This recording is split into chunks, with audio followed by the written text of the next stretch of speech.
Mondo. So we've heard in the morning, we've heard another session about religion as a factor for marginalization or empowerment in electoral processes. And now we are here for the final session. And therefore, I would like to briefly go with you through some conference information. So we will have this session will be about 2 hours, including a Q&A session. And afterwards, we will have a keynote input from Professor Dr. Azar Karam. She's the General Secretary of Religions for Peace. So if you have any questions, you're more than welcome to write them into the Q&A section or comment in the chat. And we are recording this session, and it is also uploaded on YouTube afterwards. So now I would like to use this opportunity to introduce our first speaker of the day. So Dr. Ali Adan is Senior Lecturer and Research Fellow at the School of Education and Social Sciences at Umar University. Dr. Ali Adan graduated with a PhD in Environmental and Biosystem Engineering from the University of Nairobi in 2009. And he has a Master of Science in Environmental Engineering from Denmark Technical University. He holds a diploma in Applied Chemistry from the Technical University of Kenya. And he's currently leading Muslim Christian engagement for social transformation with Tangaza University College. He leads community development initiative and is in charge of the Ipomea invasive species in Kajiado County.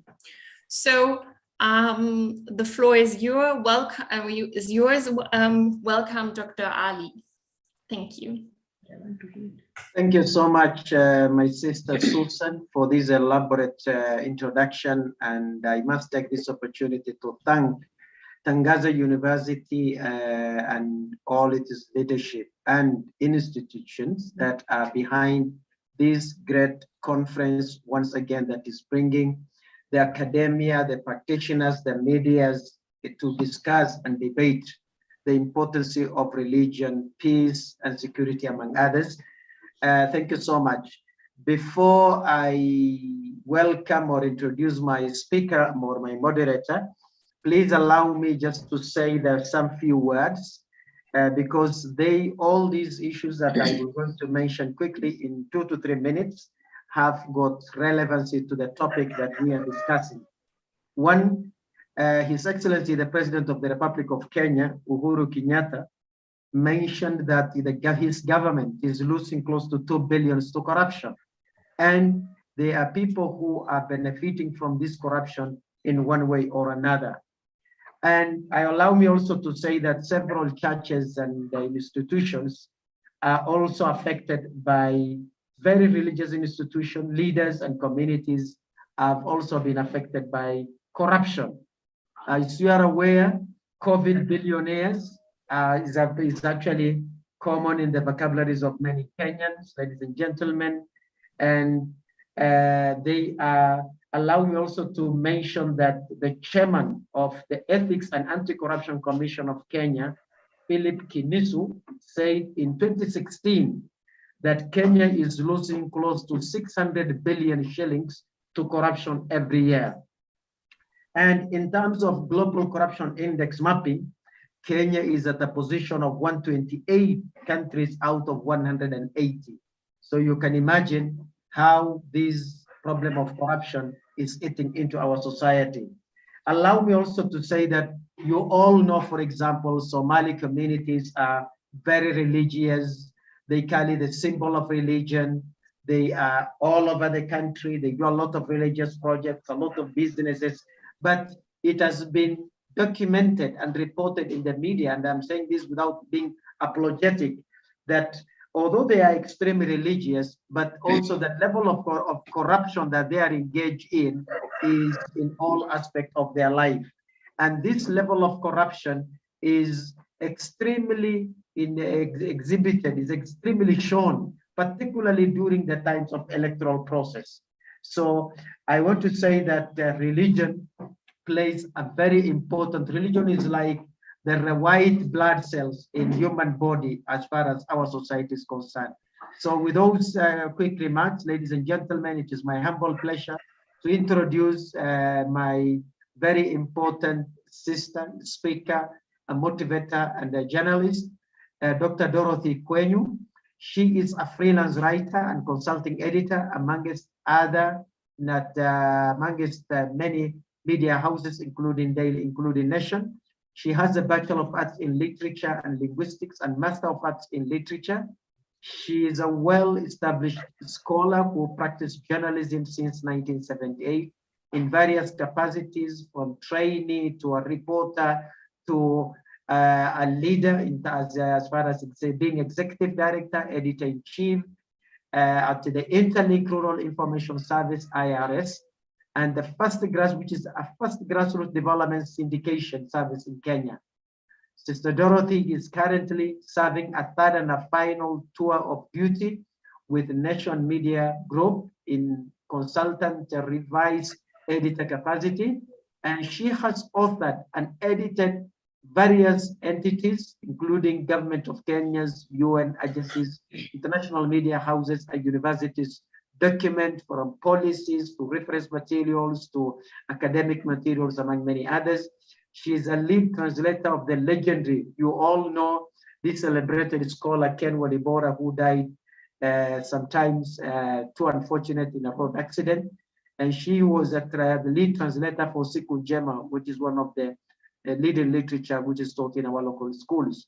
Additionally, she was the first woman to win Journalist of the Year award of the Kenya Press Club in 1984. Ladies and gentlemen, join me to welcome Sister Dorothy Kwenyu to make her presentation. Sister, the floor is yours, and thank you.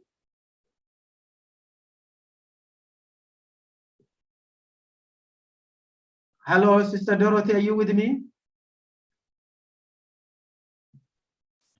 Kindly unmute your mic is muted. Please unmute your mic. Thank you.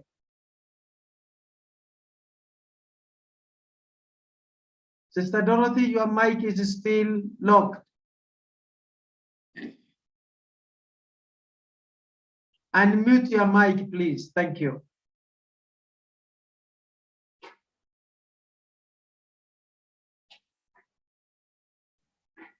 Can you now? Welcome now.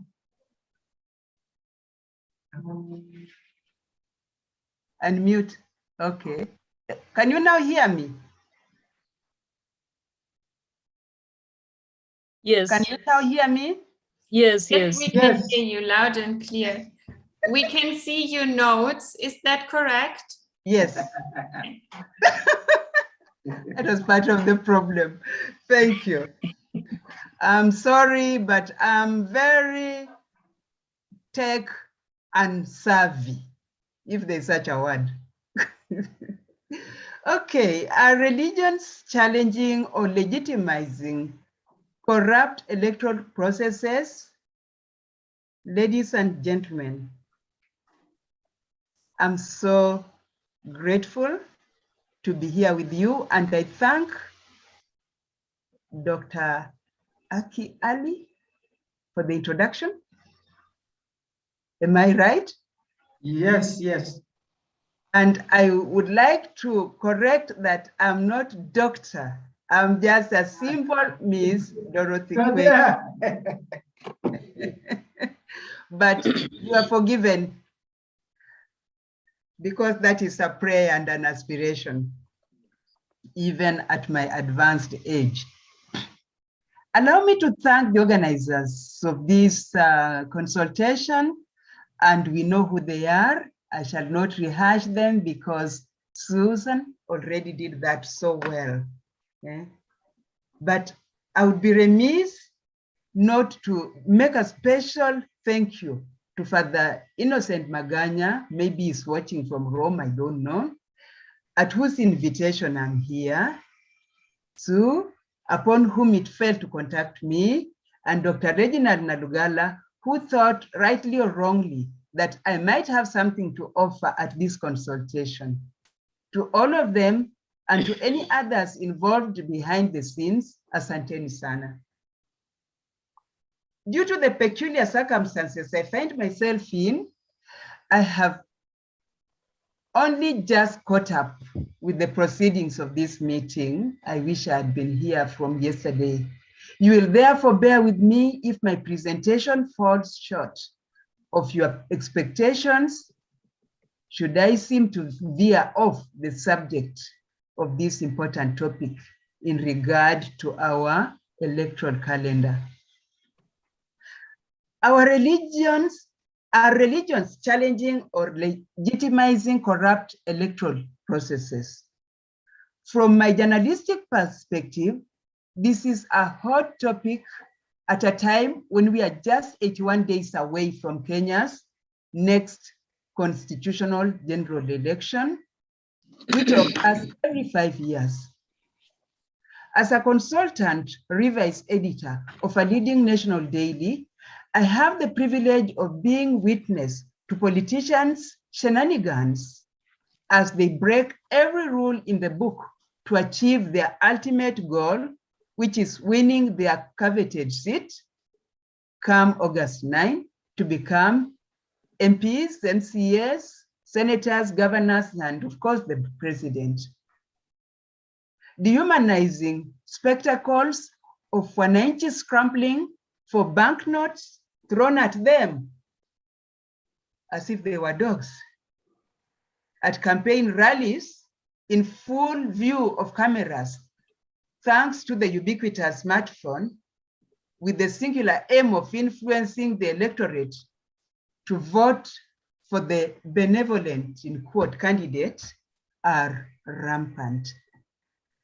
In a country where government estimates, and I'm talking of the 2019 census, put Christians at 85.5% of the country's population, which is 57.57 million, Muslims at 11%, and a combination of Hindus, Sikhs, Baha'is, and adherents to various traditional religious beliefs are put at 2%, it is legitimate to ask where their respective religious leaders are when their members are being dehumanized by political aspirants and behaving badly as a result.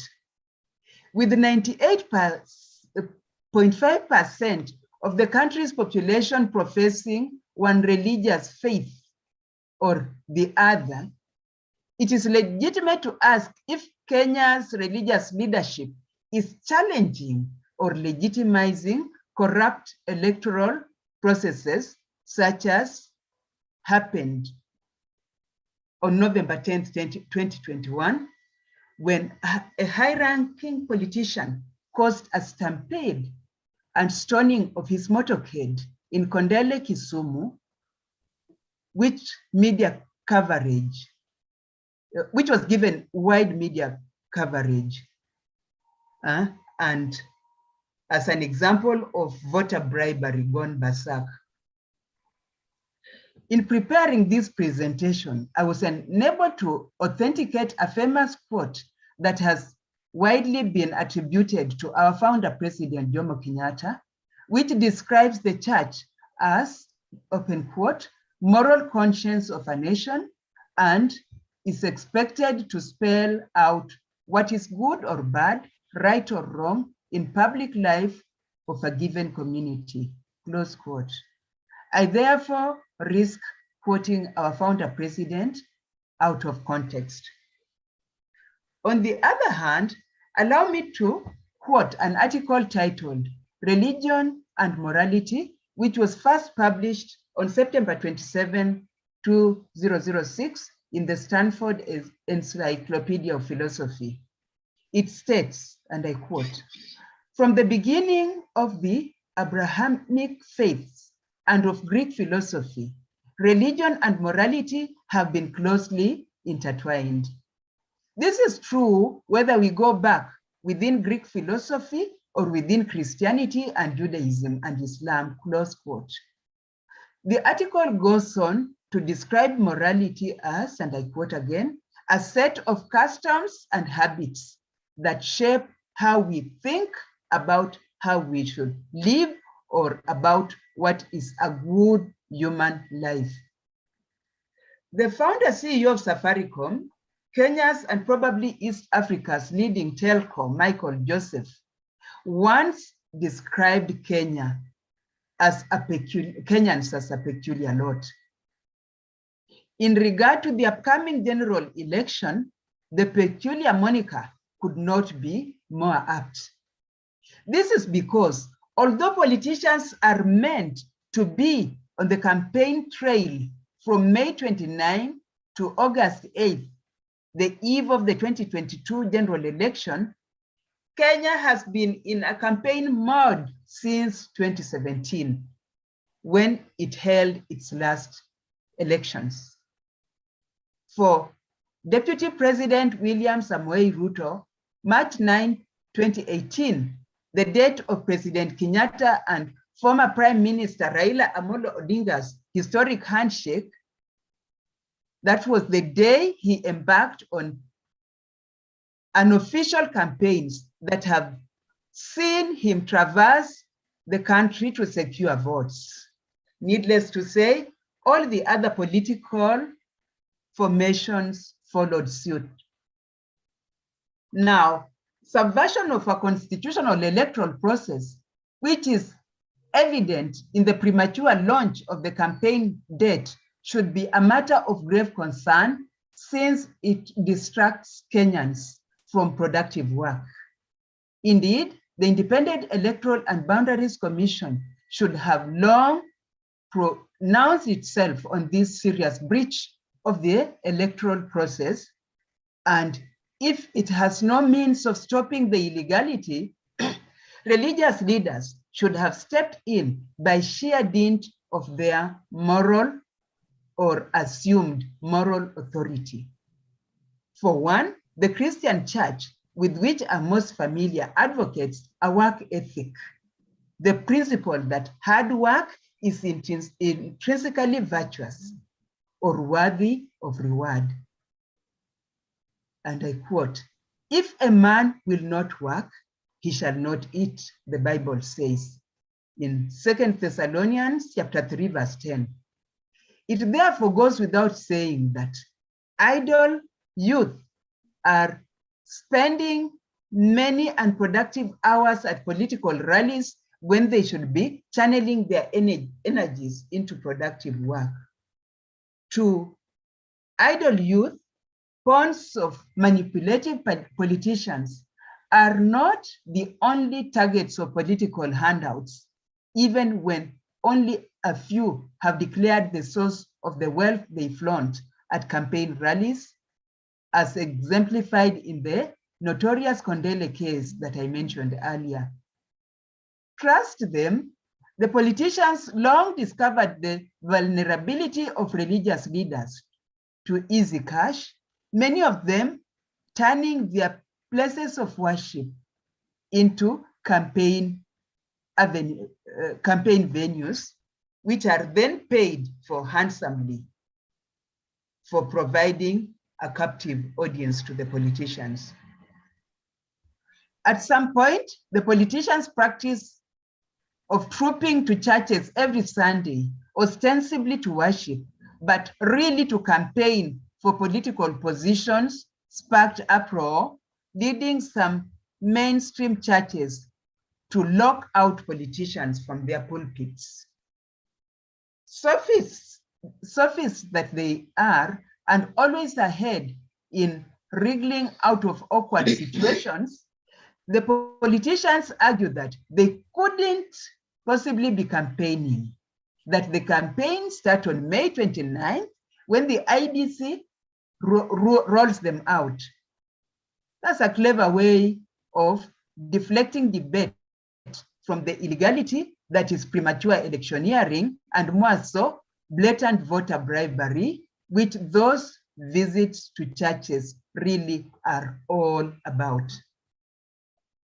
Ladies and gentlemen, locking out politicians who would turn places of worship into channels of bribery is easier said than done. Last year in February, for instance, the National Council of Churches of Kenya, which is the umbrella organization of all Protestant organizations in Kenya, the Upper Eastern Region Committee, advised churches to avoid seeking donations from politicians in efforts to prevent abuse of places of worship during the campaigns. And I'm quoting one of our writers, David Muchui, a writer for the Daily Nation. NCCK Meru Coordinating Committee Chairperson, Bishop Justin Bundi, was quoted as saying that religious leaders are the custodians of pastoral and moral issues in the society as, and I quote, the voice of the voiceless in our communities. Therefore, our voice concerning governance matters must be heard. That was then. But fast forward in 2022, the same bishop said, and I quote, "We cannot deny them," that is the politicians, an opportunity to give. The church leaders may not know the source of money being given in church by congregants. Only the giver and God know. More sophistry? You judge for yourselves. And whom am I to judge anyway? The bishop added an interesting spin. This is the reason the church will always pray for sanctification of all the contributions after the congregants give. Therefore, we will hold the politicians with equal regard like other congregants. That is my emphasis, insofar as it speaks to cleansing dirty money.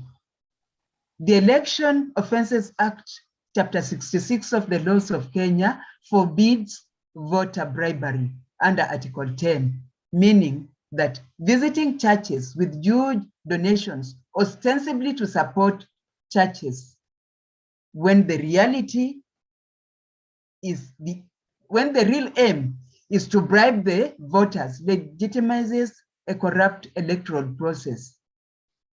And I'm talking of campaigns in this case. Meanwhile, the Anglican Church of Kenya had this to say in a statement by Archbishop Jackson Ole Sapit as the debate on sanitizing politicians' dirty money raged. It would not allow Harambee money to become a subtle way of sanitizing the corrupt leaders. According to the Star newspaper, a Nairobi publication, the Archbishop said he would launch a countrywide campaign to educate and lead the faithful against corruption and demand that proceeds of corruption be processed and channeled back to the public. Today, I'm taking a personal commitment to speak out and do everything in my power to fight this heinous virus of corruption which has befallen our motherland. That was the Anglican Archbishop. Similarly, the Presbyterian Church of East Africa, that's the PCH, took a stand on politicians who would corrupt the church. Speaking at a Sunday service on July 11th last year, and amid intensified church tours ahead of this year's general election, the General Secretary, Robert Waihenya, said the PCA would not allow leaders to politic in its churches. All politicians attending PCA church services will therefore attend like other members and will not be given a forum on the pulpit to do politics, Reverend Dr. Waihenya said. He was announcing the church business committee decision not to allow the church altar to be disrespected or misused by the politicians. Meanwhile, the Nyeriak Bishop, Anthony Muheria, speaking at this year's Ash Wednesday, said the clergy cannot tell where donated money is from once it gets to church. He was responding to President Uhuru Kenyatta's accusations that some churches were accepting donations, which were proceeds of corruption. The bishop urged politicians to keep proceeds of corruption away from church donations, as the clergy cannot tell where donated money is from once it gets to church. That is really the little I have to share. And the gist of my presentation is that the church appears to have the will to prevent corrupt electoral processes. But at the same time, you get the sense that they are engaged in doublespeak when they say, well, we cannot tell where the money is from. I think it should be quite easy to tell whether the money you are receiving is clean or dirty, because the salaries of these public servants are in the public domain. And if they are making donations every week in millions, then the question is, where is this money coming from? Thank you, ladies and gentlemen. Thank you so much, my sister Dorothy Kwenyu. You have done a great, marvelous work by remaining within the time and also delivering great experience, great thoughts backed by empirical evidence from various sources. I'm sure when it comes to the discussion, this particular presentation will going to elicit a lot of reactions and experiences from different audiences. So thank you so much once again.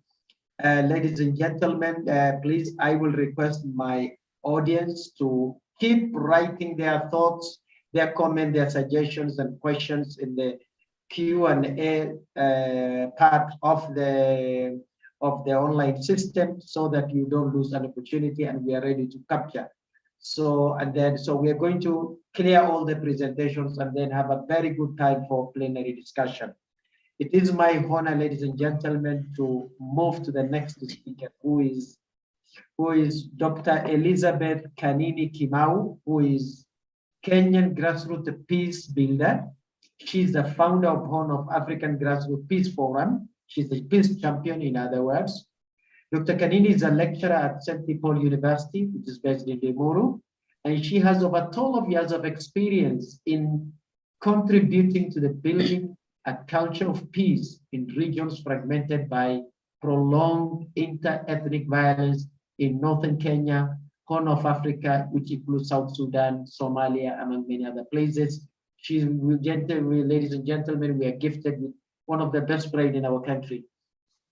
In her piece work, Dr. Kanini focuses on capacity building at the grassroots level, that is the youth, the women, the vulnerable groups, including the leaders, people who are mostly affected by violent conflicts, to be the agent of their own peace. So the whole idea is she's active in she trains them to make them active, and she also trains them so that they can be safeguarded from the conflict's impacts. Dr. Kanini, ladies and gentlemen, is also a trainer on participatory action research, and then Delta workshop, which are based on methodologies of Paulo Freire. She will detail on that. But these are two very important research-based techniques which are very useful. From between 2009 and 2016, Dr. Kanini was an instructor in a project called Reconcile Peace Initiative, which is in South Sudan. And currently she is a PhD student at Center for Nonviolence in Durban, University of Technology, South Africa. Please join me warmly to welcome Dr. Kanini. Well, of course, she will soon be a doctor. And I don't feel shy to call her doctor because that is our culture as academia. So Dr. the floor is yours. Kindly come and address this noble gathering. Thank you. Okay. Thank you very much, Dr. Ali, for those good prayers. And I hope I can only say amen to them.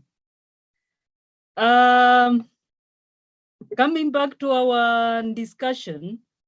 Poleni.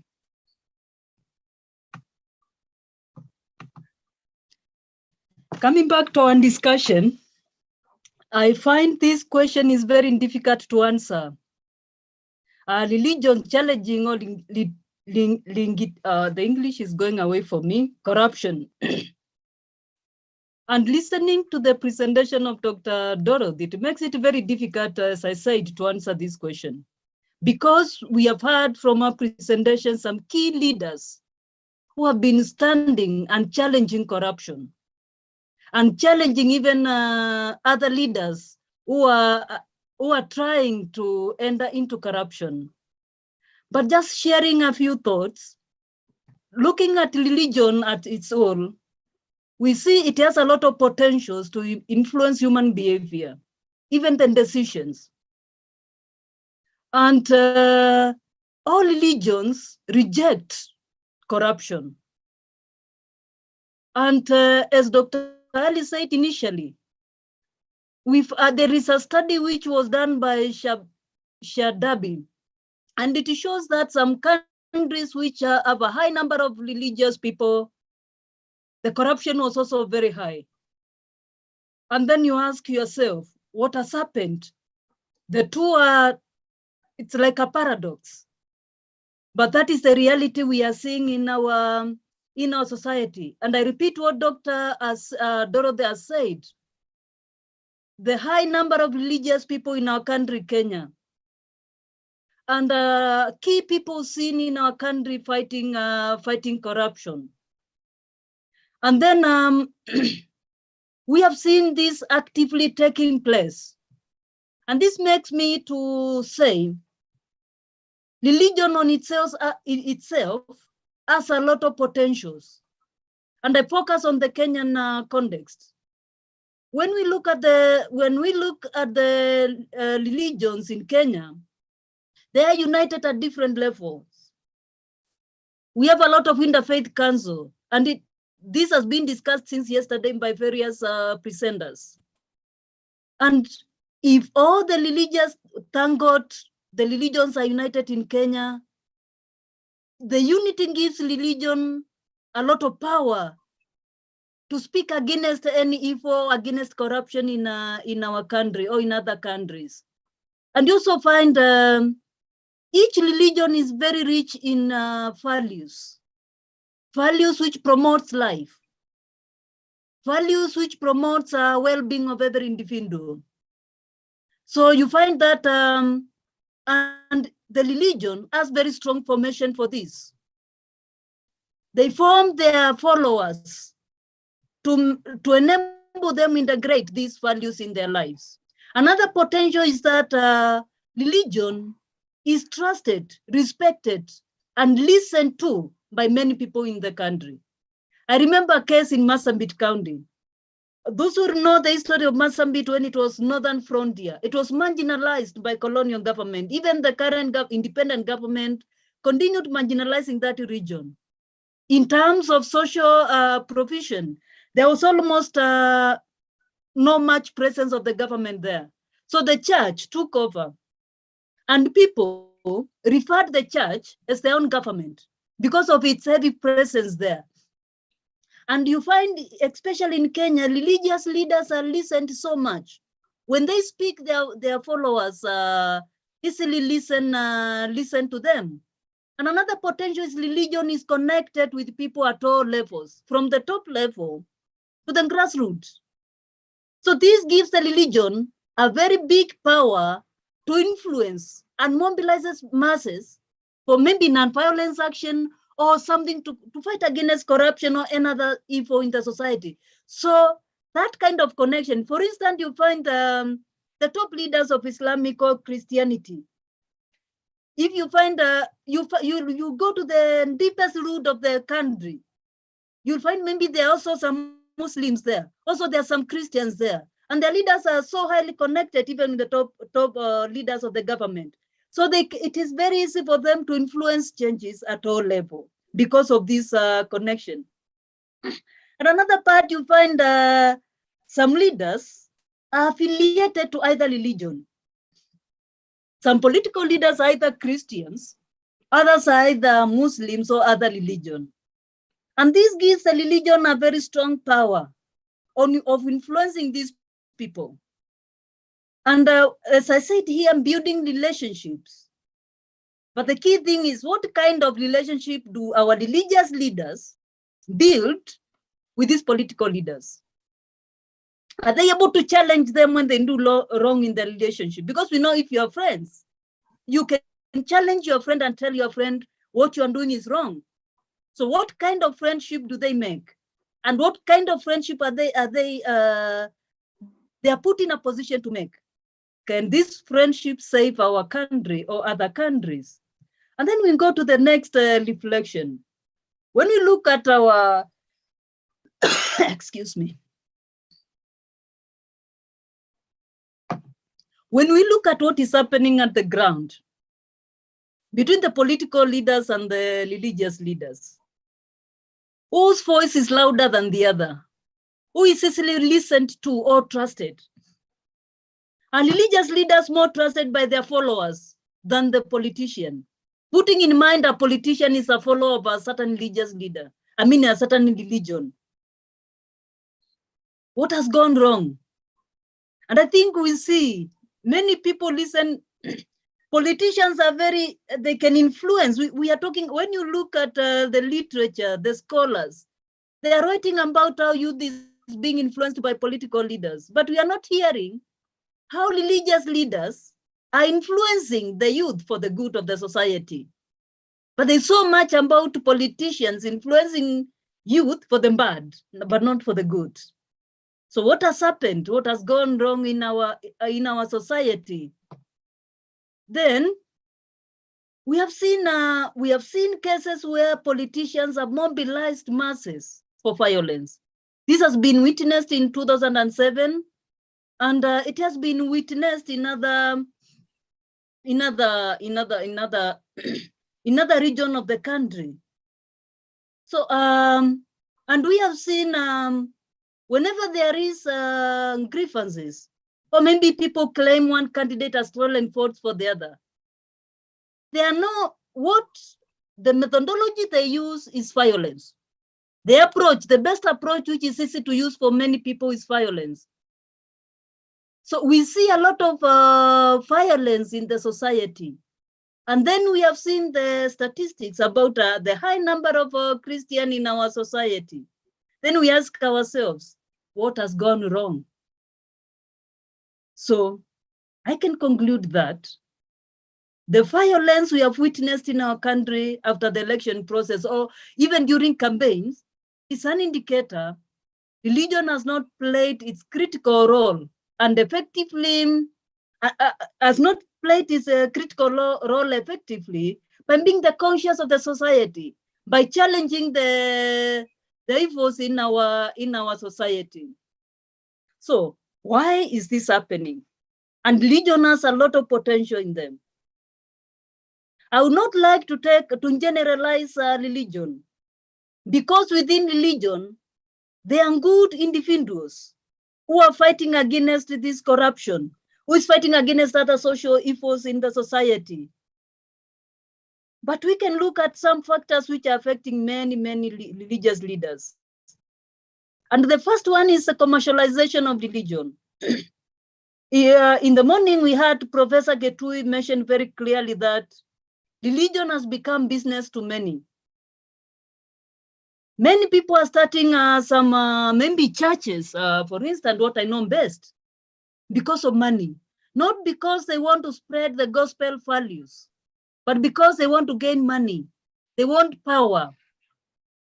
And this aspect will, when there is a research being done, will tell us Kenya is 80% Christians. But majority, maybe 70% are not Christians, they are kind of business people. Then it puts religion in a very bad shape at that point. So this commercialization, where people are using religion, many gatherings we have so many followers, but the motive is very wrong.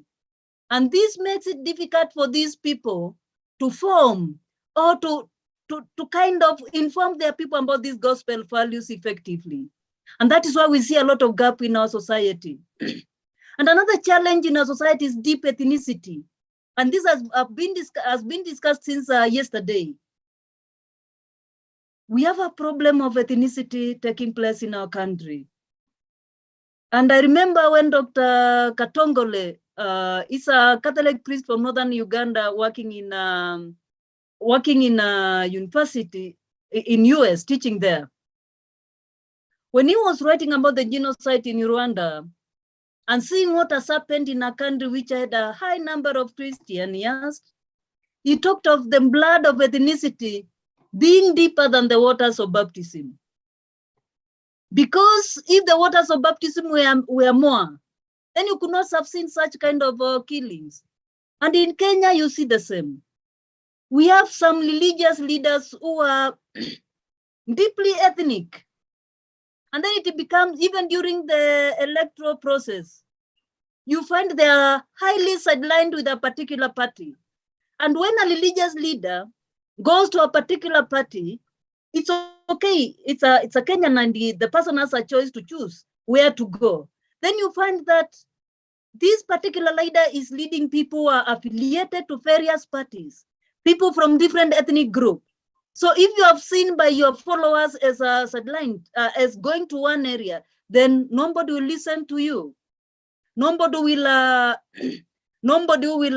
really trust you when you are speaking against violence. Recently, I saw a very key religious leader somewhere, and I questioned, because whenever there is violence, that leader will not be listened by the followers. They will say, even you are siding with this ethnic group. So ethnicity has become a very big challenge. And we keep asking about if the blood of ethnicity are deeper than the waters of baptism. What has meant difficult for religious value to influence our ethnicity? Because religious value teaches us that we are one family. We are one family. And these diversities are from growth. But what are we seeing? We are seeing something very, very different. So these really challenges have muted the voice of religion. You find, I cannot say it's all religious people who are doing this. We have, as we have seen from the presentation of Dorothy, that some religious leaders are really fighting for this. But the voice have been very low. That is why the voice of politicians have gone higher than the voice of religious people. And that's why we say, those who have gone to support, or those who are kind of supporting this corruption, have contributed so much to making the religion quiet, knowing that they are just left with very few individuals who can challenge the corruption. And when the voice is very low, it is very hard for it to be listened to by many, many people. And another thing is, we find that there is a gap in formation of religion. Some religious groups are serious in forming their young generation in their religious values. And other groups, it takes very small time. And at a very young age, you find there is no adequate integration or peaceful means of solving disputes. So this is an aspect which have been ignored by many religions. As they form their people on their own faith and values, religious values, they forget to put this, to stress the importance of peaceful means of solving dispute or conflicts before they escalate to violence. So that is a problem. And then another gap in the religion is that there is lack of strong prophetic voice. We are lacking the Amoses of today. You remember Prophet Amos challenged a lot of injustices during his time. And even rejected these monies, as Dorothy said, the dirty monies. He said God is not pleased with this kind of money.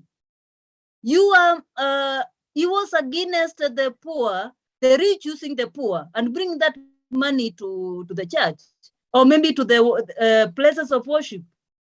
Do we have such kind of strong leaders saying no to this particular violence? We have seen, as it has been mentioned, many political leaders are becoming friendship with key religious leaders so that they can get venue to do their campaigns and to give money. So if you are given money, will you be able to speak against that person? So they start muting the religious leaders. This money they put in their pockets start muting them. So this is a challenge which our society is facing today. What can happen? What is the way forward? Because we have seen religion full of potentials to bring good in the society. So there is a need for institutes like Tangasa to organize conferences of top leaders and to create deep awareness of their role and potentials of building a sustainable peace in the society. They are rich, but it is good to keep on reminding them of this. And also it's very important for religious people to integrate formation of faith with non-violent ways of solving problems. And also speaking strongly against things like corruption and all that. Because we are seeing young people have known corruption is the easiest way to get rich. And they have put this as a normal part of their life. Even stealing is okay. But I think this is something which need to be challenged from a very young age. Because even if you become politician, if you have gotten used to this, you will go into it. So, and again, is the religious group to unite. They need to keep on united. And this will give them power to mobilize masses, especially during when corruption takes place. They will mobilize masses for good action and fight against the corruption as a team. So this will be very, very, very important in the society, and it will support our religion to utilize its potentials to build peace in our society. I remember of our religion personally, as I was working in an area with two communities who have been fighting for a very long time. Religion supported me. I used the structure of religion without even money or very little money to bond these two communities. And I continue seeing this potential of the church in fighting and bringing peace in Kenya. If it helped me as a woman in a patriarchal society, why can't I support us as Kenyan to utilize the potentials and build a peaceful country which challenges corruption, which does not accept seeds of corruption to be planted in our country, and which can support, uproot whatever has already been planted there.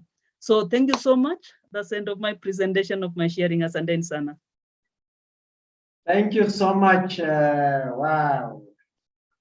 My sister, Dr. Kanini, we are very grateful and we are humbled by your enthusiastic and thoughts because you have really touched the kernel of the corruption that is affecting our society, and we are really grateful. It's like I have been in class, I've been writing a lot of notes, by the way, because I was learning, so that is very amazing. So ladies and gentlemen, please, I will request my respected audience of this conference to really remain proactive, to keep thinking, to keep awake. I know it is late afternoon.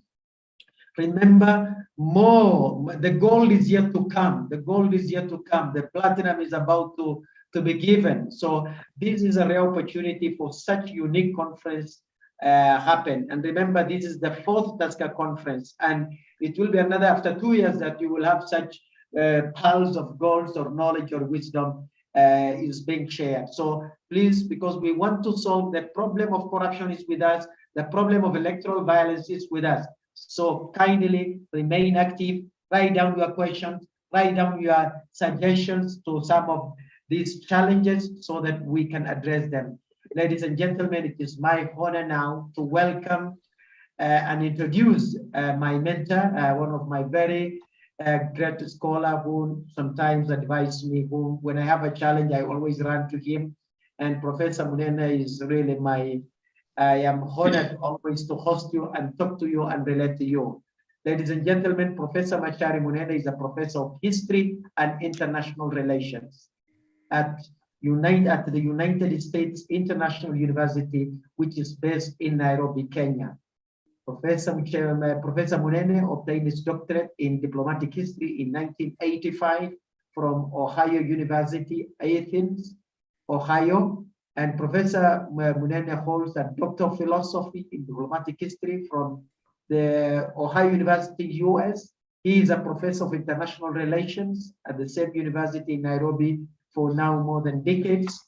Currently, Professor is an associate fellow at the Horn International Institute for Strategic Studies to examine policies, strategies, conflict analysis, among many things, where he's also one of the great consultants in the region when it comes to the regional conflicts, be it driven by religion or politics.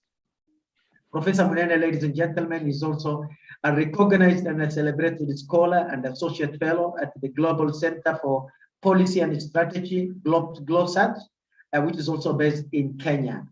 Beside that, the professor he wears many hats as a scholar, as an elder. He is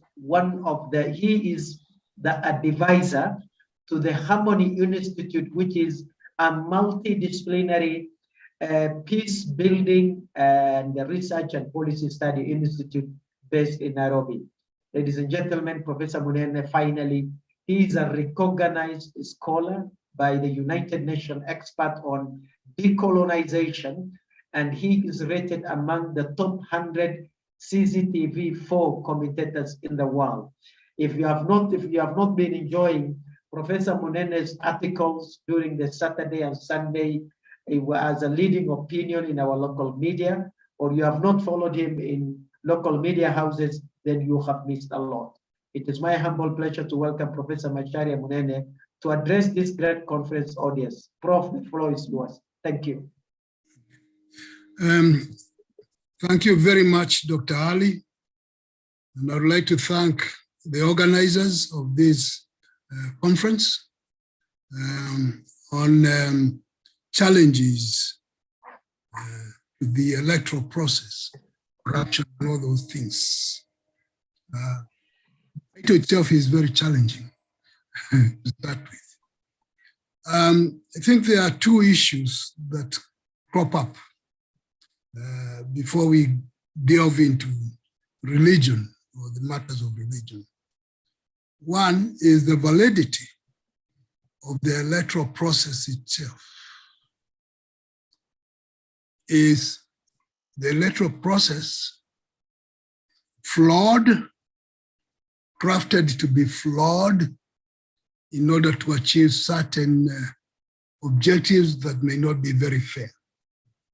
So the process itself needs to be examined before we can challenge the religions to address corruption, the corruption in that area. If it is not flawed, then whatever corruption is to be found there cannot be blamed on the structure. It is human problem that we may need to address. Of course, there is also the context, the Kenyan context, which we are looking at, given that in 2 months or 3, we shall be having an election that is already generating very interesting perspectives or perceptions. Now, religions are social, cultural organizations, of course, revolving around faith. And they tend to give identity to the people in a particular place. As organizations that deal with the spiritual matters, while the politicians or the governors deal with generally the earthly matters. There is very little distinction between the two of them. When we go back, even looking at the early writers, champions of governance and religion, whether about St. Augustine or St. Thomas Aquinas, trying to blend faith and governance as necessarily being one, not separate. It's also a reality that everything that is done in a place or in the world is political. Even telling people not to be political is political in itself. And religions come up in the context of the governance of a particular place, cater for spiritual well-being. What has happened over time is that the religious aspect of identity, creating identity, has been eroded by universalization of some religions, or should we say globalization, in which some then get swallowed. And so it's very hard to say that in this place, the identity is this in terms of religious orientation. So Kenya is said to be more than 80% Christian. And then the others, the Hindus, the Muslims, and all types of religions that then fit somewhere in there. So when you talk about religion in Kenya, we have that little problem of saying which one and who adheres to it, who believes in what it prescribes. And the tendency for religions to be closely identified with certain politics is not abnormal, it is normal. So the question that comes up, can we agree on the threshold where going beyond a certain level, then we say you are crossing the border. You are getting into what you may say corruption or misusing the faith. One time I did write a paper on the abuse of faith because we have a lot of abuse of faith in various places, Kenya included, and some of the examples given today and in other places are not just confined to Kenya. They are common. So we ask ourselves, then why is this the case? It then brings me to the questions of what is corruption?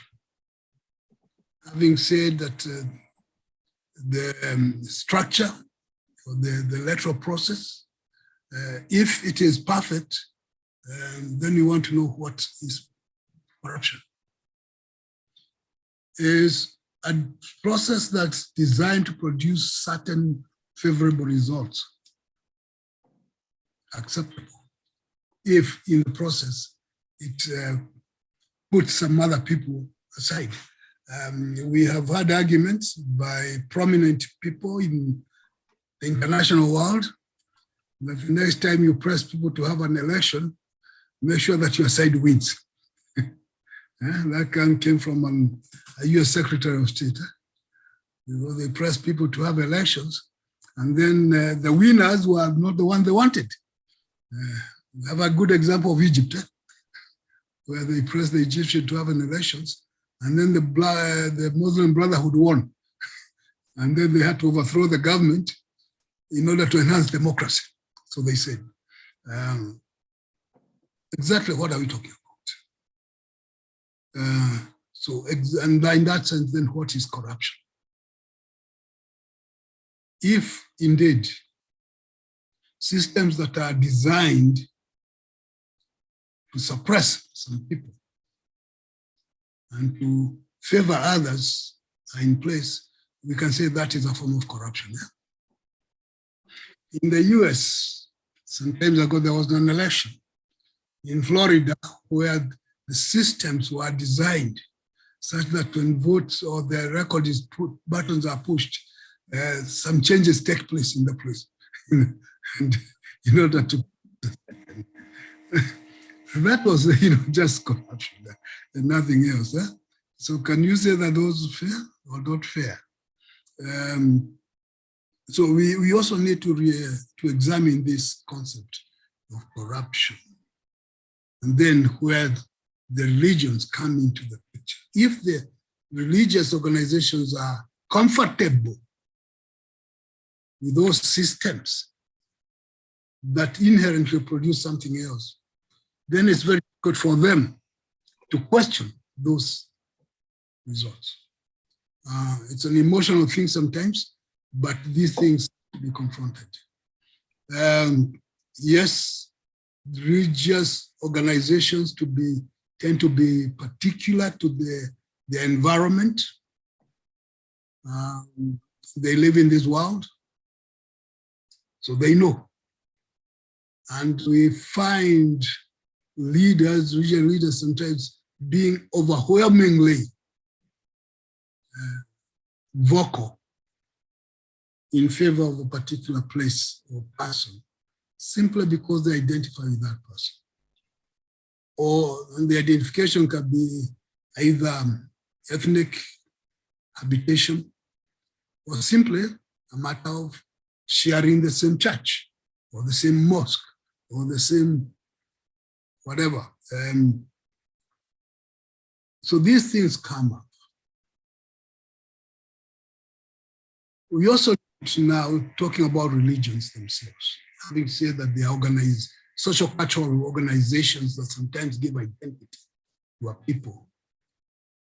We note that they have this habit of competing with each other for political favor or attention, whether they like it or not, or they admit it or not, they do that. So it's common to have prominent people, usually political power holders or maybe top bureaucrats. Once they appear in a church or in some setting, they are given the front seat. And they may not have thought about it, but they might be given a chance to greet the people because they are rare occurrences. Thus, carrying favor by the religious leaders because they want to be in good books with these people. And then they talk about the little problems they have here and there. Maybe the sanitation could be improved with the help of the leader. So when they compete for the attention of the political leaders, it becomes then difficult to point out that something is wrong. And it takes quite a bit of courage, actually, for religious people, I mean leaders or officials, to tell the leader, the political leaders or the government leaders that they are wrong on particular issues. They'll not tell them on everything. And sometimes they say there is something wrong when they are directly affected. Some of us remember what happened in 1988, the Mlolongo thing, when it was introduced by force. And one of the things that the religious leaders did is to say, no, this is not proper because it would tend to divide the congregations or the followers. You don't want religious leaders to be seen to be supporting a particular candidate, which might arouse emotions. And of course, there was a little concession, just a little concession, that they don't have to do it because they were complaining that if they were subjected to lining up behind candidates, they might lose the following. And the same thing could be applied to the security officers. You don't want security officers being seen like behind a particular individual. How they vote, I think the concession was that, okay, you can avoid the primary, and then, but you vote in the secret ballot. But there they did stand out and point out that there was something wrong with what was being proposed inherently. So when they compete with each other for the attention of the leader, you have a problem. In fact, I think even at that time, There were a few religious people here and there who thought there was something good about them no longer. They didn't want to be seen to question their existing authority. Following that, we also come to the reality. Kenya is reputed to be one of the countries with the highest number of religious entities. All you have to do is drive along one of the main areas, Vika Superhighway, and maybe going to Mombasa or going to Kawangware, and just look on the side. What do you see?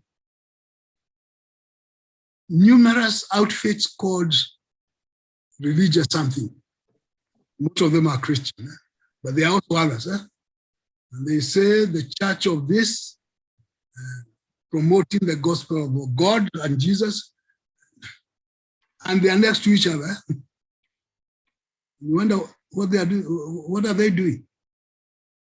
And they have a common agenda when you have that sort of thing. So thousands of organs, Christian, Muslim, Hindu, and others, they tend to complicate the public perception of what is right or wrong. Because these thousands are not in harmony. And when they are quarreling, because they do quarrel on a regular basis, then the congregations or the followers tend to be confused. And when they are quarreling themselves, they are also receiving some things. And part of the reason they are quarreling is because of the kitty, the contributions, sadaka, or whatever they call it. They give a very bad impression of what religions are. And since they are then seen to be only after the money they get, it becomes difficult for them to tell somebody else that what you are doing is wrong. What are some of the things we notice when you compare mainstream Christian religions? Let me talk about Christian religion. The mainstream one, where the ones that are directly associated with the coming of the missionaries, the Catholics, the Anglicans, the Presbyterians, the Methodists, the Baptists, the AIC, so the Seventh-day Adventists, just look at them. They are competing within each of themselves, interdenominational competition. And then they are competing with the others as to who is more religious than the other. And sometimes they are so rigid and so fixated in one way that the population loses trust in them. What I'm driving at is that the loss of trust, of faith in the mainstream denominations accounts for the rise of splinter groups, particularly the evangelicals, and all those other little ones that came up. And they have also organized themselves into major groups now. So you notice that whenever there are problems and the mainstream religions refuse to participate or to offer the service to the aggrieved, that's when you have all these other people get the opportunity to go and preach to the captive audience of the moment. And that in itself still creates some questions. What's going on here?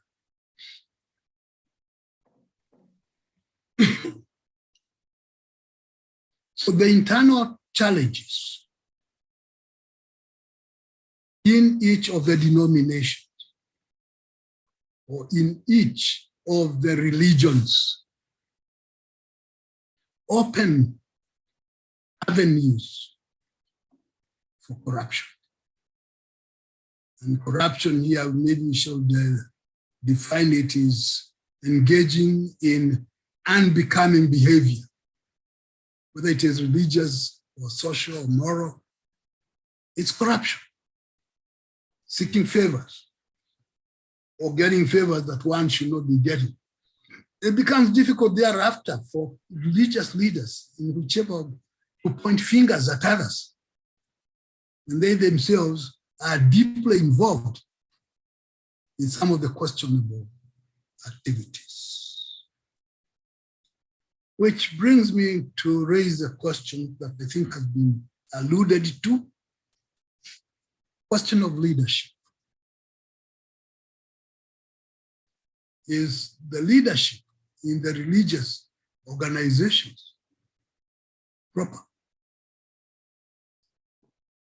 Does the leadership raise serious questions, not only about the leadership, but the religion itself or the denomination itself?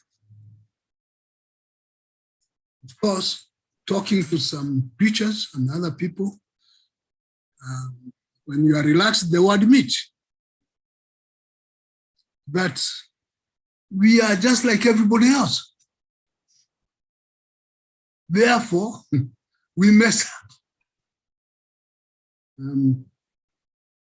So we actually kind of pleading, forgive us when we mess up, because we are like everybody else. Yet everybody else expects them to be on a higher pedestal, and hence the disappointment. Thank you, Prof. You can summarize now so that we can go to the question and answers. Thank you. Yeah, I'm coming toward that end. So the leadership within the religious bodies, when it loses moral standing, it finds it difficult to help the electoral authorities, the bodies, the politicians, that they are on the wrong. Let me conclude by saying, it is unfortunate that frictions within denominations, within religions, and identification with certain political agenda or peoples, for whatever reason, tends to turn religions into sanitizers of their political favorites. I think it was Bishop Muheria who complained about toxic mouths that are sometimes found in the political world, leadership. But the point is that there is also toxic mouth in the world of religious leadership. And some of it has become very dangerous, acrimonious, and it makes it very difficult for religions, therefore, to point fingers at the electoral process and its shortcomings. Thank you very much. Wow. Thank you so much, Professor Macharia, my professor, for that is actually called bombshell. Nikutuma is like, dropping that big amount of shock. I wish all the governors and the presidential aspirants could have been here to hear these words of wisdom and how they are now spoiling our society with their dirty earnings. Ladies and gentlemen, let us just join me to thank Professor in whatever means possible from deep your heart, and also by writing a very nice appreciation to the chat box. And then now I will request that we can move to our discussion. As you are aware, we have had 4 speakers, I mean 3 speakers. One, if I just remind you, we have had Sister Dorothy Kwenyu, who presented the first. followed by Dr. Elizabeth Kanini Kimau, and then of course my Professor Macharia Monene. Wow, it's very difficult to, let me just refresh your mind. Sister Dorothy talked about the church, which is supposed to be moral conscience of a nation, where she quoted the word of the first founding father. And she has also mentioned several instances of political corruption interfering with the church through what Professor Munene has practically addressed. And then I am sure, and then there's the challenge of vulnerability of the religious institutions, which has also been mentioned by my sisters, and then the challenge of the politician trooping to church so that they can be able to have a chance to attract more voters. And then, of course, when we accepted this too much of political troopings to the church, we really compromising on the integrity and dignity of church. So there is a risk of what is called contradictions, and then becoming the victims of the political church. And then, of course, we appreciate some very good statements where Sister Dorothy mentioned about the effort by the ACK leader, Bishop Olesapid. And then, of course, another very exciting initiative to combat corruption by the Presbyterian Church of East Africa, no politicking at the church and no platform for the church. They should just attend, that the politicians should just need to attend the churches as members. And then, of course, we also appreciated the Archbishop of Nyeri, where he says, you cannot actually, do not bring your dirty money here, take it away, it's not accepted. Then Dr. Kanini, thank you so much for bringing in an issue of the religious population, which is a very emotive thing, where, for example, Christianity 85 and other population among others. And then you have clearly indicated also the positive role of religion in society and how it can be a very good instrument to promote values, virtues, peace, good human well-being, among others, if at all the religion and the religious leaders become trusted and respected fellows. You have also brought in that church are supposed to operate like a government, because there is that common universal notion that church is normally organized as government, and they have a lot of structures, and there are a lot of presence, and they have a lot of followers, among many others. Then I think you have ended it with how to combat violence, political violence, and you have also concluded that two things that become very important before you concluded your lecture is that how political problems are solved in this country through violence, and violence is a way to air your dissatisfaction with the electoral process. And you have also mentioned the issue of the commercialization of religion, among many things. And you clearly concluded by saying the issue of the deep ethnicity, and then issue of religious leaders always strongly supporting the kinsmen, religion and ethnicity becoming another problem, and many other things. Now, my mentor, Professor Macharia, just to refresh your mind, I know, Dorothy, you have provided some interventions which are here, but I will not go to that. Professor Macharia, you talk about the difficulties facing our country. How can we make our voters, our citizens, to trust the electoral process so that it can become a valid process? And if you have a valid process, a valid structures, then it should be able to solve a lot of our problems. But that is where $1 million question is. And then issue of religion being a social cultural organizations with that has identity and ability to influence. Prof, you have mentioned issue of blending faith and governance, which are very, very important in political machinations.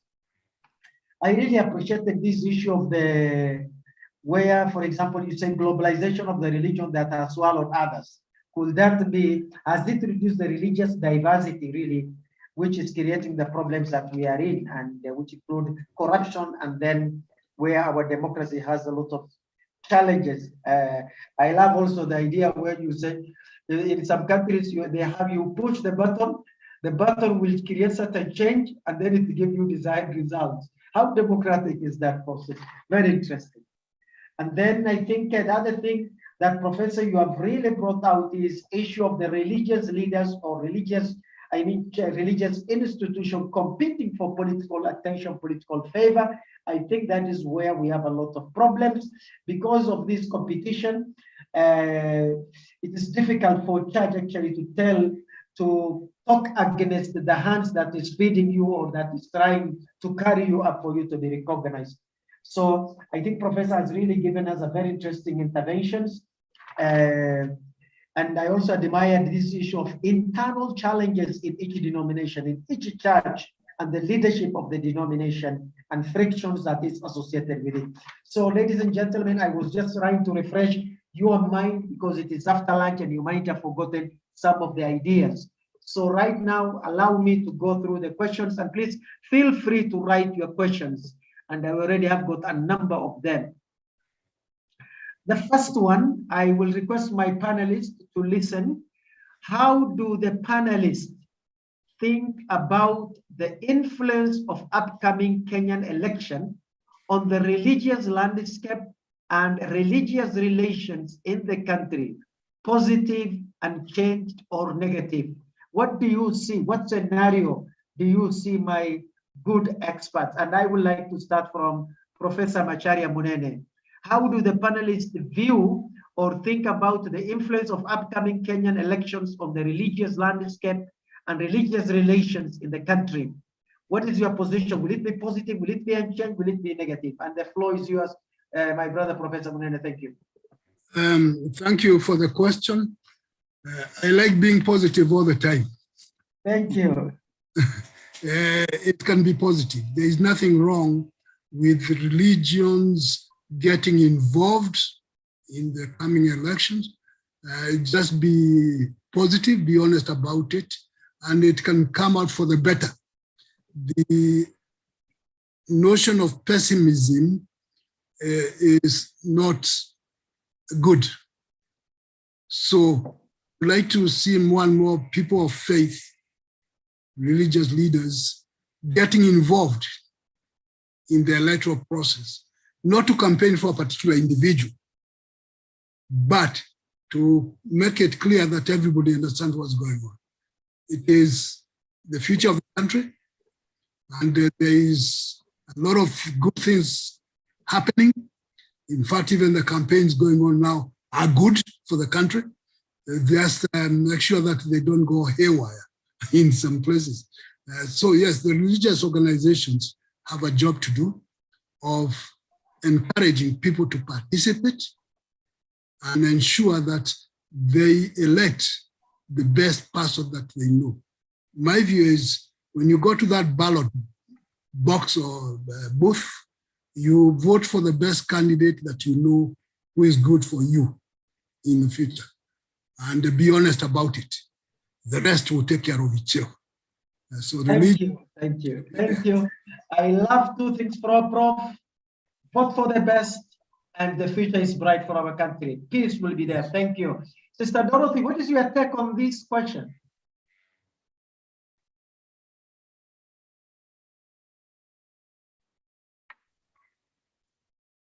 Thank you, Dr. Aki Ali. I think that the view that Professor takes has merit, but at the same time, I don't quite think that the early campaigns are good. I would consider them good if everybody was equal. But I think the early campaigns are only good for those who have deep pockets and can therefore afford to go all over the place ahead of the rest. So the phenomenon of early electioneering is a sign of deep fissures when it comes to equality or inequality among especially the aspirants, because the reason why corruption is so deeply ingrained in our system, in our political system, is that those who have, the haves, have made the have-nots of the electorate think that you must have money to lead. I beg to differ. I think there are good leaders out there, but they're simply intimidated by the deep pockets of those who have ways either of stealing our monies, or they came ahead and therefore managed to amass a lot. Thank you. It is my prayer that we come to a day where we can recognize and support leadership regardless of their pockets. Thank you, my sister. And when we finish this question, these two issues, we have to bring it back again, the issue of earlier electoral process, and then politics in Kenya should only be those who have money. We shall pose this question to the audience after we have exhausted the questions that we have. My sister Kanini, do you have any thought on that? I can say that on this question that I can see a very strong will among many religious leaders to bring a positive change after the election, or to contribute to peace after the election. Unfortunately, the politician began strategizing earlier than the religious leaders. And before they knew, many politicians have muted the voices of many religious with their money. And that is why it has brought that kind of scenario has posed a very big challenge to religious leaders, because it divides them. Then it makes them difficult for them to unite for one purpose. So that's what I can say. Thank you so much. Thank you so much. You have brought in another very interesting thing, because the new voice, that idea that you have just brought in is like religious leaders or institutions are not strategic. They're not ahead of issues or problems that are associated with the electoral crisis or difficulties. So I think that is a very interesting thought. Wow. Now, allow me to read the second question, brothers and sisters, which is from Nobat Yashike. I'm sorry to pronounce your name due to my cultural difficulties. The question reads, religious leaders are the voice of the voiceless. Does it mean the silence of some religious leaders about the situations of the voiceless entails that those silent religious leaders are oppressors? Do you agree with these sentiments, Kanini? I would not say that they are oppressors, but I would say that they are blind. They are not aware of the role they are playing, the impact of their action into the society. They are not aware of bringing politicians and accepting to collaborate with them. They are not able to play their role. So that is why I advocated for conferences to awaken them, to know the impact of their actions. Thank you, thank you, thank you. Sister Dorothy, give us your wisdom on this. Do you think the thousands most in this country, plus their leaders and churches, where we have got, they are situated in an environment where we have corruption as a crisis, electoral violence, and they are silent about it. Do you think they are oppressors? Are they collaborators? What is your view? Thank you, Dr. Aki Ali. My take on this question is that you don't have to act to commit a sin. In the Catholic Church, for instance, in which my roots are, if I may put it that way, because as my late husband loved to say, I'm Presbyterian by accident of birth. In my case, although I'm Catholic, I could say the same, that I'm Catholic by accident of birth. I do appreciate the fact that the Catholic Church makes a clear definition of sin, that it is both commission and omission. So by keeping quiet, they fail to talk. And by failing to talk, a lot of damage is done. That's all I can say. Thank you. By failing to talk, a lot of damage is done. Let me repeat it again. These are wisdom, ladies and gentlemen. It needs to be written with the best of the pens in this art. The failure to, Prof, can you repeat it again so that I don't misquote you? Please repeat that statement. I was saying, Dr. Aki Ali, that the Catholic Church, for instance, in which tradition I was born and raised, there's a clear definition of sin, and sin entails both commission, that you have done something, and omission. For instance, I can take away food from you, you know, and so I've denied you food. And I can also just sit back. I've not taken away the food, but I've not done anything. I've omitted that act of giving you the food that you need, you know. In this context, I might add that we are not talking of handouts. We are talking of getting people away from that culture of handouts, which makes them slaves and pawns of the politicians, the political class. Is that okay? Thank you so much. Thank you so much. Thank you so much. The strategy, we need a serious knowledge, a decolonized knowledge, a deculturized knowledge, which will remove our people from the culture of going after handouts. My professor, what can you add? Good things have been said. I think it is dangerous to generalize, given that we have hundreds of religions and denominations.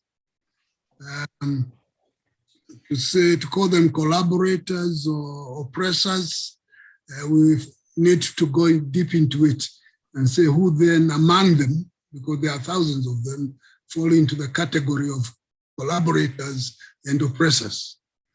Would find that many of them are actually ignorant, and they do not have the proper exposure to be able to comment or deal with issues as they arise. Sometimes they may not even realize that something is arising because of the level of ignorance that may be. So we need to make that distinction. Exactly what are we talking about? But the question implies that we are talking about mainstream religions and denominations, which seem to have proper structures of knowledge. In them, you go to the Catholics, you go to the Catholics there in Kenya, they have how many universities there? It's quite a number of them, which show that they should be in a position to address issues when they come. The Presbyterians, the Anglicans, the Baptists, these are the mainstream ones, the Seventh-day Adventists. They do have levels of institutions of knowledge that should be able to attune them to what's going on and therefore be able to speak if they do have capacity. Thank you, Professor. Professor, the whole idea of this issue of whether they are oppressors or what is all about, why are the religious leaders of today, of 2022, not vocal, not guided by those rich values from our religion as they were in 1980 or in 1990? And that's what we are going to do it in the next round. Otherwise, thank you so much for adding your wisdom here. Prof, the question, you will be the first in this question in terms of response. Why are the religious leaders silenced about integration of civic education in the educational system in Kenya? I don't think they are silent. They are just not being heard. Because you check it with them and you talk to them, they say, yeah, we have this program, we are trying this, we are doing that, we have the Interreligious councils and where we are working together. They are doing something, they are just not being heard. Either because they are not challenging some authority or calling somebody to the carpet. You see, what happens in the 1980s and 90s is a totally different environment.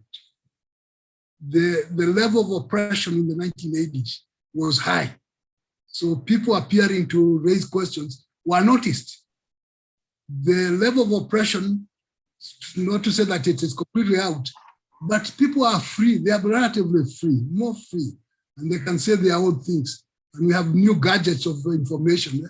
The social media has liberalized thinking and mischief in that sense. So although there are these efforts being made by various religious organizations and denominations, they are not as hard as they would have been when there was oppression, serious oppression. So it's a different ball game altogether. But it is not fair to say that they are not doing it.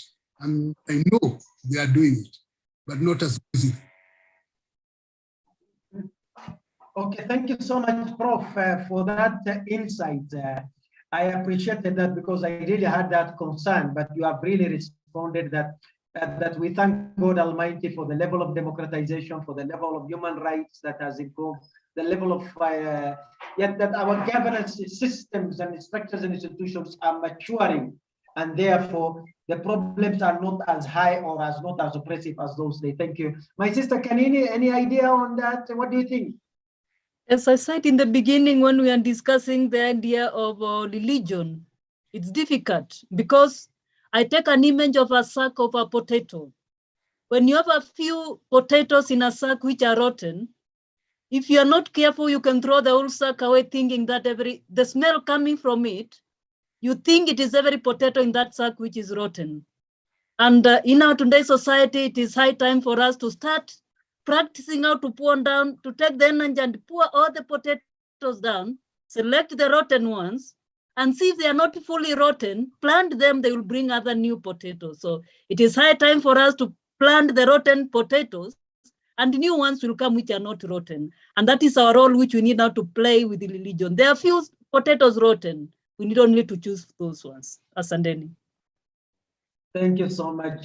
Sister Dorothy, do you think we should deal with the entire bag of potato, or we just use microscope that is very advanced that can use drones to detect the rotten potato and then we weed them out?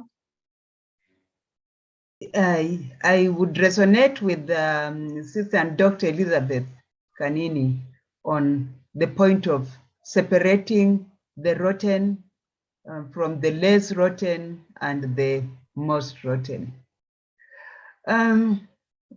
I happen to have been a player in the 1980s, early 90s, civil society activism. And only last week, or was it? Yeah, only last week, we, as the Kenya Editors Guild, were privileged to have a presentation from the Kenya Conference of Catholic Bishops, at which Archbishop Anthony Muheria was a keynote speaker. And if you allow me, one of the points that he made would seem to resonate with what Professor Macharia said, that the environment of the 80s, 90s is quite different from that of the 2021 period. But at the same time, because I was a player in the civil society at that time and saw the different roles that those actors played, including some of them who are now governors, I am deeply disappointed as a layperson at what I see, because there's a sense in which they got co-opted once they got into governance, into government, and that they are not the same people who were very active and who helped in what we call the second liberation. And my yearning is for a moral rearmament, if I may use that term, whereby we can get a revival of moral leadership that will deflect especially our youth from this blind pursuance of wealth. Because the way things are, I'm almost pessimistic of our future, because the wealth that is being poured at them has totally blinded the youth as to the direction this country should take. Thank you. Thank you so much. Thank you so much, my sister. We have got every speaker will have maximum of 1 minute and 30 seconds to respond to this final question, because at 4 o'clock we shall have a keynote speaker who will be online from very far. So because we want to be very fair and just to our audience, we want them to get the benefit of asking all these questions. My respected panelists, could it be that the model of religion as an organization in transforming the lives of people in Africa is flawed? What is your response, Sister Kanini? Remember, religion are the drivers of social transformation in Africa or in anywhere else. But looking at, what is your take on this? I think I would not agree with that. Religion is very well structured. The only problem is misuse or misunderstanding of the potential which it holds within the society. Thank you. Structure is not a problem. Thank you. Okay, Professor Macharia, I think you will give the last thought. Let me go to Dorothy. Thank you, Dr. Aki Ali. Yes, I don't think the structure of religion is flawed. It remains the same.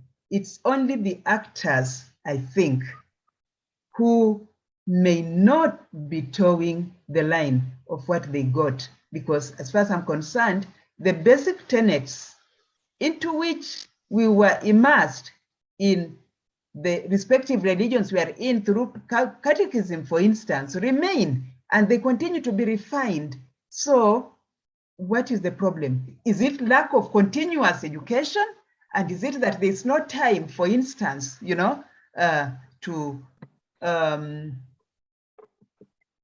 continuous learning, so that it's not something, for instance, when you are telling a child to steal, it's not just to steal an actual act, but also to desire somebody's something, the intention is also problematic. And I think that there is need for continuous education, continuous catechism, and continuous formation of children whom these religious leaders are supposed to be forming. Thank you. Thank you so much. I will now request my professor to summarize. Prof, the floor is yours. Thank you. Thank you very much. I think we need to relocate religion into society. It appears as if at one point or another, religion and society became separate instead of being one. And to the extent that religion is outside society, we have problems.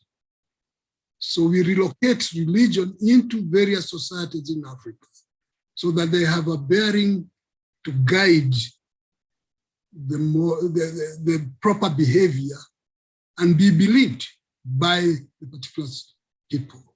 So relocating religion, returning religion to society, because now it appears as if religion is outside society. So return it to society in Africa, and I think things will continue being on the right trajectory. So that's my thought on that. relocate religion back to society and stop being outside society. Thank you so much, ladies and gentlemen.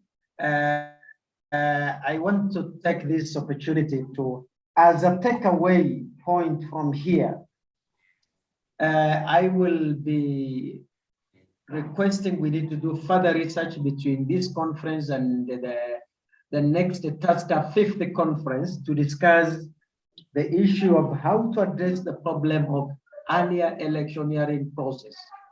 Because I remember when we started our negotiated democracy, we started actually 3 years to the general election, and it was too hectic at the community or clan level to take it all that far. So, and you have seen that this election in this year, it started immediately after 9th March 2018. So, and we are in it, and we still have 2 or so months to conclude it. And then the other key research, I think, which we need is how can we remove our people from handouts culture so that they can get an opportunity to get a servant leadership who will not be buying votes, but we can use the money and the resource from the treasury to transform their lives in the area of education, health, water, infrastructure, so that they can really feel as part of the global citizen, they can have access to the improved quality of life. On my behalf, I want to thank Norbert Yareshike for asking questions, and all other audiences who are here.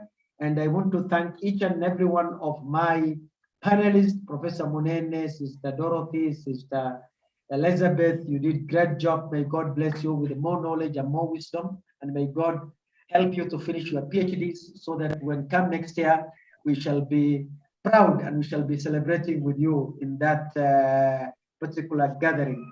So on my behalf, I want to also thank my special advisor during this conference room. We have been having a background interaction, Sister Susan Gihri. Thank you so much, and I am handing back the mic to you. Thank you. Thank you very much, Dr. Ali. Thank you very much for this wonderful moderation and for the fruitful inputs from our speakers. I think there is a lot of food for thought. And yeah, so now before closing the conference, we are delighted to have Professor Azar Karam with us today. So she will share with us her final reflection on the question, what needs to be done by religious actors to contribute to peaceful election. So therefore, let me introduce you, Professor Azar Karam, who serves as the Secretary General for Religions for Peace, the largest multi-religious leadership platform with 92 national and 6 regional interreligious councils. She also holds a professorship of religion and development at the Vrije University in Amsterdam, and she served in different positions in the United Nations since 2004. Her last position was a senior advisor on culture at the United Nations Population Fund, and as the founder and convener of the United Nations Interagency Task Force on Religion and Development. She was the founder of the Multi-Faith Advisory Council of the UN Interagency Task Force and the lead facilitator for the United Nations Strategic Learning Exchanges on Religion, Development and Diplomacy, building on years of experience as trainer on intercultural leadership in the Arab region, Europe and Central Asia. Her PhD in 1996 focused on political Islam and became her first book in Arabic and English. She has published widely in several languages on international political dynamics, including democratization, human rights, peace and security, gender, religious engagement, and sustainable development. So we are more than happy to have you here as a speaker. And kindly share your thoughts. The floor is yours. Thank you very much indeed for that very, very a lovely introduction. It was very kind of you to read it all. I am deeply honored and feel very privileged to be able to join you today. And I want to thank the Institute for Interreligious Dialogue and Islamic Studies for this opportunity to be with you. I wish I had been from much earlier, unfortunately, due to the difference in time between the US and the African continent. I guess it's been very difficult for me to be able to be with you all along. So whatever I say is going to be deficient because it will not be able to adequately build on the wisdom that you have already shared with one another. I can see from the comments in the chat that this has already been very, very enlightening, for which I'm very grateful. I would have just a couple of thoughts to share with you based on the work on the same set of issues, violence in electoral processes, which I had the privilege of being able to work on since the early 1990s in multiple guises, both within the non-governmental setting, as well as within the academic setting, as well as within the intergovernmental setting. And I think one of the most important things to bear in mind is that till today, secular fora such as governments and or intergovernmental actors like the United Nations, like the African Union, like the European Union, when they think of religion, they tend to think of it when in a moment's notice. For instance, oh, we might want to engage these religious leaders on this issue now, right? It isn't an understanding or a perception amongst policymakers that the engagement with religious communities, religious institutions, and religious non-governmental organizations, this is the world of religion, as you know much better, is much bigger than just one religious leader here and one religious leader there.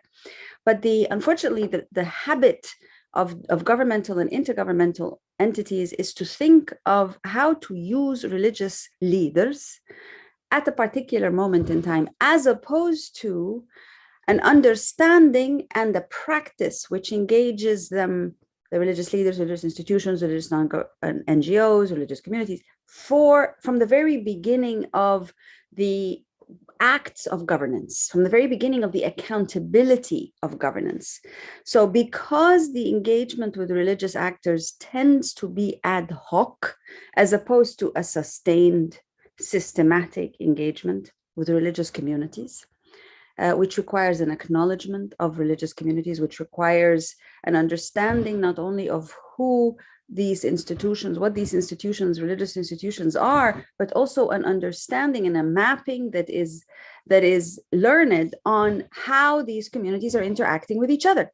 Who is who's doing what, how they're engaging. So this form of, if you will, sustained and systematic engagement with religions is absent within these governmental and intergovernmental fora. So when certain things happen, like electoral processes, when things get hot, like conflicts, that is when sometimes these governmental and intergovernmental actors begin to say, okay, let's see who we can engage, how do we engage, etc. So this is a challenge that will always make it difficult for religious actors to be able to play a sufficiently moderating role in situations of increasing political tensions, because they are not a sustained, systematic part of the civic or of the political processes. But another dynamic that we're seeing increasingly in many parts of the world, not just in East Africa, is that certain religious leaders can become very, very closely aligned with certain political parties and certain politicians, which immediately imbalances the dynamics, meaning that in order to then engage with the religious communities, it becomes a conditional engagement. It becomes an engagement that is hampered by the relationship between this particular religious leader or several religious leaders and the political establishment, because the distinction between this political party is running for politics, this religious community is actually part of the civic community, that distinction becomes jarred. That distinction becomes problematic. And as the distinction becomes problematic, so then does the context of trying to understand and to mobilize these same religious leaders to be the peacemakers in communities, to be the calming influence, to be the inclusive, moderating influence in their communities because they become visibly, clearly aligned with the politics. And the more fraught the politics, the more the role of the religious leader is compromised in being able to be seen as the arbiter or the non-aligned broker for peace and calm. So those are very real dynamics that take place. So how then do you counter, based on some of the experiences that indeed within East Africa, but also East Asia, a couple of strategies so far have been, and there is no study that says here's what has been happening. So this is based on observation. This is not based on detailed study and analysis. So bear with me.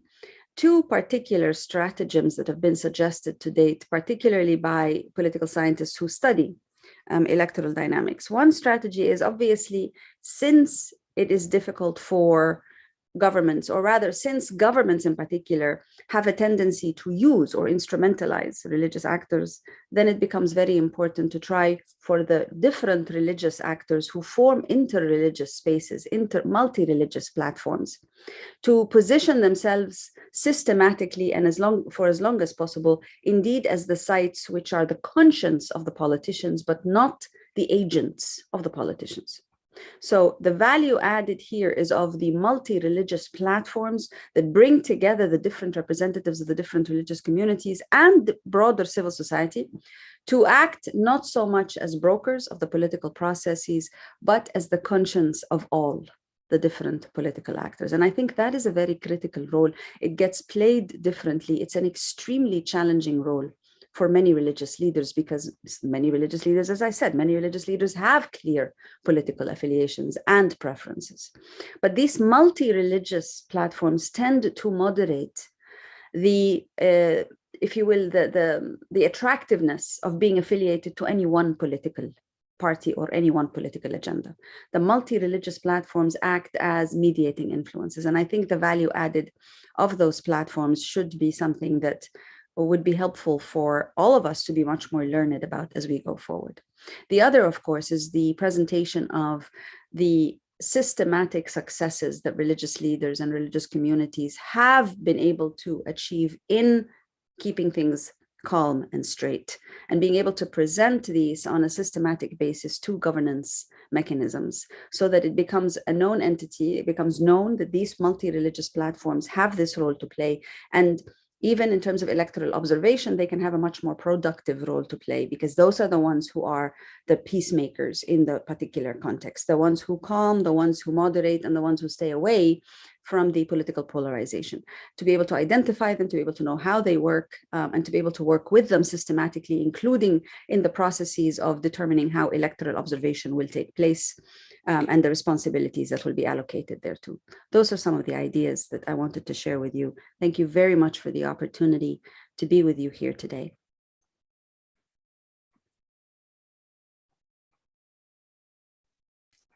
Thank you very much, Professor Karam. Thank you very much, Azza, for your kind words, for being here, for joining us in this discussion, and giving us some wider perspective towards the end. It's always a pleasure to hear about these kind of big picture issues that we try to cover here as well, to our best abilities. We have heard just now about religious leaders that are mobilized at a moment's time, not constantly. And that has been covered in our last panel to some degree. It feeds basically within the strategic advantage that has been mentioned by one of the panelists of the last panel, where it is about politicians are constantly engaged in these things. Religious leaders and religious people are not always. With that, I want to start my wrapping up session. It's difficult to put all these things in one go that have been discussed over the last 2 days, and I will definitely not succeed by that. So if you are not part of, you don't feel reflected in it, please don't be mad at me. What we have been talking about was 4 large scale topics that are all touching upon the relationship between religions and elections and the different aspects of that.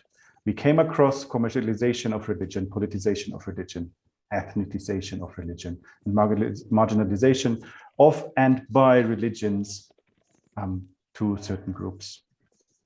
all in all, it's not only about religious leaders, but it's all about religious followers.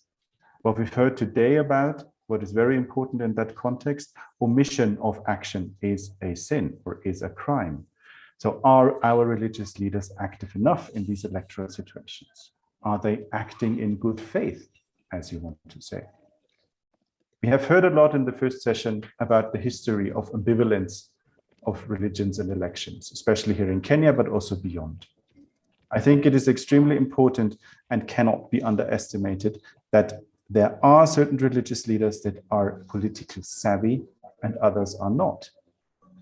I would like to bring up just a quick anecdote here. I have been part of 2 installations of bishops in Kenya. At one of them,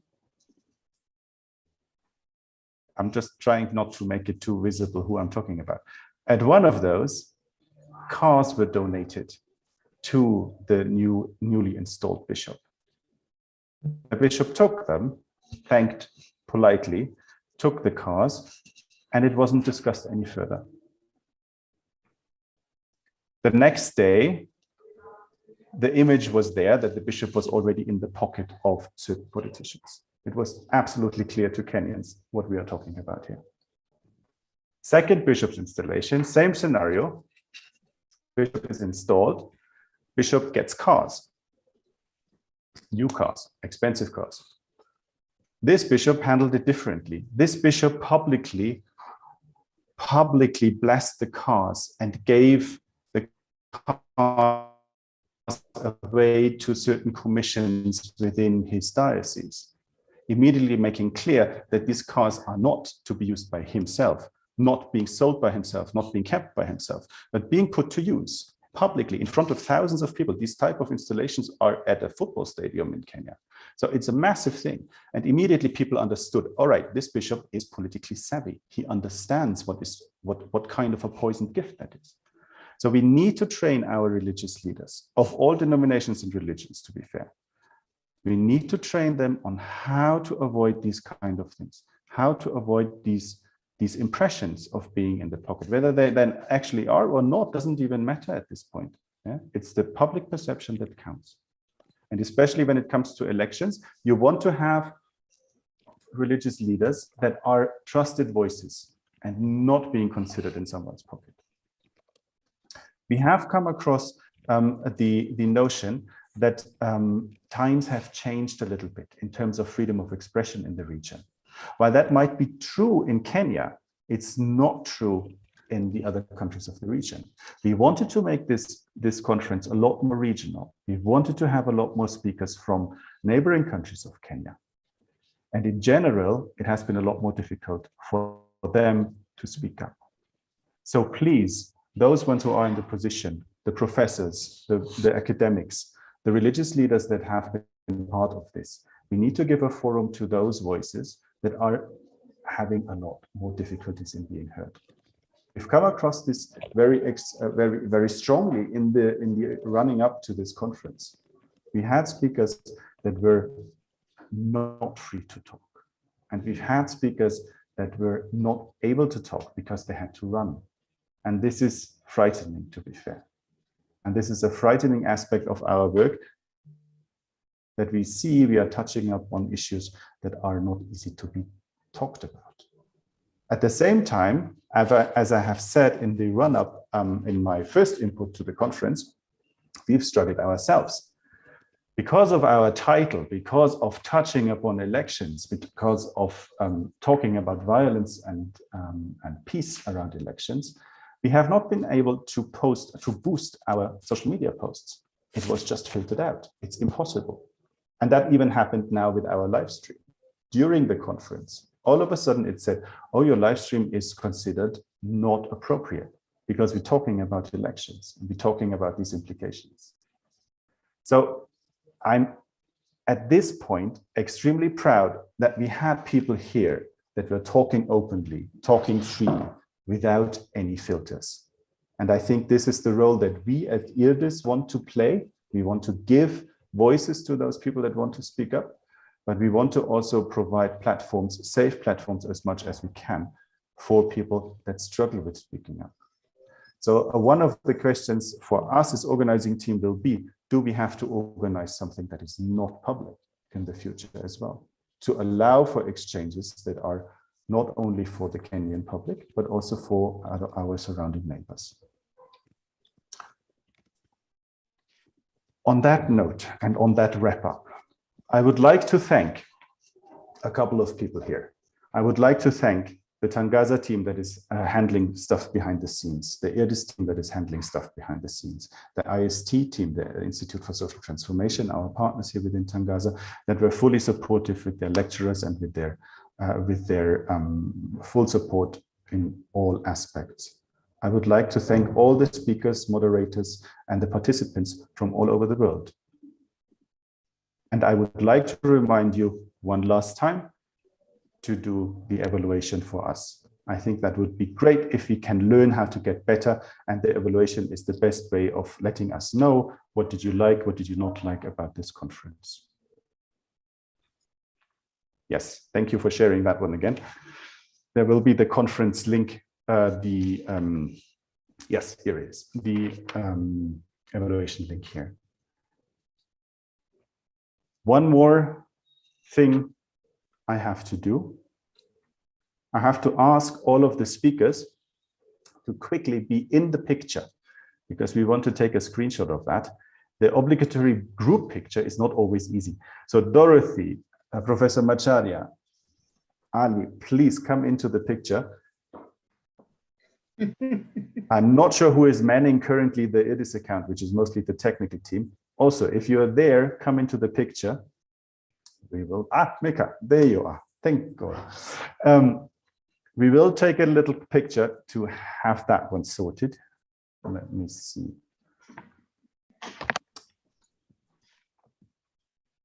Whoever is there is there. Thank you. I think I got that. And lastly, in all these thanks, one more round of thanks, especially because we are here at a religious organization and at a religious actor. I would like to close by thanking God with a prayer. This is an interreligious prayer for peace, and I think this is timely in our current national, regional, and international situation. It has been written by Christian, Jewish, and Muslim clergy 30 years ago, at times of conflict during the Gulf War. Eternal God, creator of the universe, there is no God but you. Great and wonderful are your works, wondrous are your ways. Thank you for the many splendid variety of your creation. Thank you for the many ways we affirm your presence and purpose, and the freedom to do so. Forgive our violation of your creation. Forgive our violence towards each other. We stand in awe and gratitude for your persistent love, for each and all of your children, Christian, Jew, Muslim, as well as those with other faiths. Grant to all and our leaders attributes of the strong, mutual respect in words and deed, restraint in the exercise of power, and the will for peace with justice for all. Eternal God, creator of the universe, there is no God but you. Amen. Amen. Thank you very much for your attention and inputs over the last 2 days. It was a pleasure having you all here. You will hear from us more. You will see more of us. And please, everybody, stay safe. Thank you. Thank you. Bye. Thank you very much. See you. Thank you. Bye-bye. Bye. Thank you.